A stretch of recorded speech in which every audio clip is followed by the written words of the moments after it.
हृदय को अगर हम लंब काट में देखें तो ये मांस का बना हुआ ये एक संरचना है, जिसमें दिखाई 4 भाग दिखाई देते हैं, 4 कोष्ठक दिखाई देते हैं।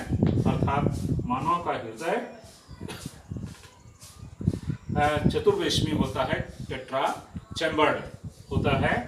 2 ऊपर की तरफ 2 अलिंद, दायां अलिंद और बायां अलिंद, ये दायां अलिंद और ये बायां अलिंद।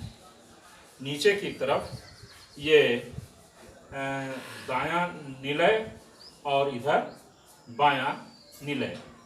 इस तरह से बायां अलिंद, बायां निलय, दायां अलिंद, दायां निलय, ये 4 चैम्बर पाए जाते हैं। रुधिर यहाँ से आता है और यहाँ पर वाल्व होता है और फिर इधर से ही यह अंदर से होत करके ये महाधमनी द्वारा पूरे शरीर में पहुंच जाता है। ये यहाँ महाधमनी पाई जाती है। महाधमनी जो 3 भागों में बटी हुई है और ये महाधमनी एक भाग ग्रीवा हिस्से में ले जाती है, अर्थात गर्दन, और उसके ऊपर सिर के हिस्सों में रुधिर को पहुंचाती है। दूसरा होती है स्काइवर, जो हमारे कंधों में और वक्ष तक रुधिर का प्रेषण करती है, पहुंचाने का कार्य करती है। और तीसरा होती है जो पश्चिम महाधमनी होती है, जो शरीर के निचले हिस्सों में रुधिर को पहुंचाने का कार्य करती है। अब जो रुधिर हमारे शरीर से नीचे हिस्से में पहुंच जाता है, वह या पूरे शरीर में जो रुधिर पहुंच गया, वह दूसरी शिराओं द्वारा, दूसरी वाहिकाओं जिन्हें हम शिरा कहते हैं, उनके द्वारा इकट्ठा हो करके जिसे शरीर के निचले हिस्से की महाशिरा शरीर के निचले हिस्से से रुधिर को लाती है और शरीर के ऊपरी भाग से महाशिरा, शरीर के ऊपरी हिस्से का जो रुधिर है वह ला करके यहाँ पर ये महाशिरे के भाग में, यहाँ माने दाएं अलिंद में डाल देती हैं। तो इस तरह से और फिर यहाँ से ये दाएं निलय में जाता है और दाएं निलय से पूरे दोनों हृदय से निकल करके फेफड़ों में पहुंच जाता है, फुफ्फुस में पहुंच जाता है, जिसको हम फुफ्फुस धमनियां कहते हैं।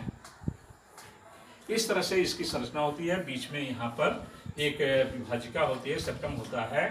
हाँ, एक चीज़ और समझ लीजिए कि हार्ट हमेशा डायस्टोल और सिस्टोल की स्थिति में होता है, अर्थात धड़कन करता है। एक तरफ ऊपर की तरफ सिस्टोल होगा तो नीचे की तरफ डायस्टोल होगा, एक तरफ फैलता है, दूसरी तरफ सिकुड़ता है, फिर नीचे की तरफ सिकुड़ेगा, ऊपर की तरफ फैलेगा। ये प्रक्रिया कब शुरू होती है? जब बच्चा माँ के गर्भ में होता है, 6 महीने की अवस्था में, हृदय का निर्माण के बाद यहाँ धड़कन इसकी शुरू हो जाती है, हार्ट बीट शुरू हो जाती है। हार्ट बीट का जो मुख्य कारण है वह है कि जहाँ पर दाहिना अलिंद और बायां अलिंद के सेप्टम्स मिले होते हैं, इस जगह पर एक गांठ संरचना होती है जिसे बंडल ऑफ हिज कहते हैं। इस बंडल ऑफ हिज से स्पंदन की क्रिया शुरू हो जाती है, जो 24 घंटे जीवन पर्यंत चलती रहती है और कभी रुकती नहीं है। तो इस तरह से हम देखते हैं, क्या हृदय कभी थकता है? नहीं, हृदय कभी थकता नहीं है। कारण यह है कि हृदय की जो संरचना है वह कार्डियक मसल्स द्वारा होता है। हृदय पेशियाँ होती हैं जो कभी थकती नहीं हैं। इस तरह से रुधिर का प्रवाह हृदय में बना रहता है और इस तरह से इसकी आंतरिक संरचना होती है। अब इसकी कार्यविधि, हृदय की कार्यविधि अगले वीडियो में हम देखते हैं।